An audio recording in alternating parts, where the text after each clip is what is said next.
Қазіргі заманда адамдар 34-ті не үшін жақсы көреді? О, во-первых, дешевое удовольствие. Бірақ ол сөз нам машина вообще қатысты емес қой. Алдарыңызда 1,5 жыл еңбек и 12 миллионнан астам ақша тұр ғой. М-бампер 500 мың мен 800 мың арасында тұрады ғой. Артында тоже МК примерно 150 мың теңге тұрады. Диски шницер оригинальный 1,5 миллион тұрады, прикиньте. Полный с нуля жиналған, полный покраска, бүкіл қымбат запчастердің бәрі ше. Артында Hello White фонарь и М5 оригинальный блендасы. Мынаны қарасаңдаршы, мына замогы. Бұл тек оригинальный М5 барда болады, табу өте қиын.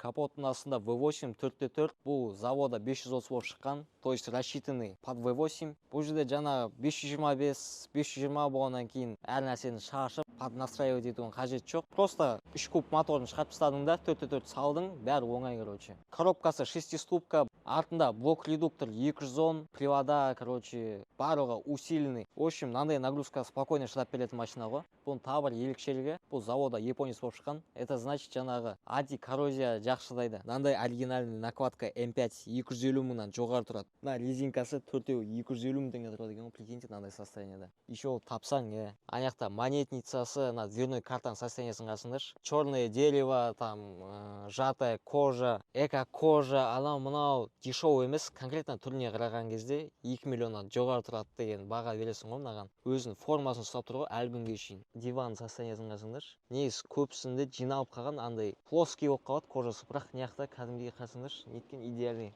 Артыңғы диваны сен как будто құшақтап отқан сияқты, өте удобный. Артындағы задний шторкасын қарасаңдаршы, как будто новый. На ручкалерде хром, богатый комплектацияларда жүреді. Руль М-тех 150 мың мен 200 мың арасында тұрады. Мен біраз 34 көрдім, идеальный состояние, анау-мынау деген, бірақ оның бәріне уже көзіміз үйреніп қалған. Мынау 34 көргеннен кейін мен қатты оны түсіргім келді. Соңғы рет көзім жайнағаны ағам бір көк 34 болған, сол кезде сондай болған еді. Осыдан кейін, в общем, маған идеальный 34 деген вообще айтпай ақ қойсаңдаршы.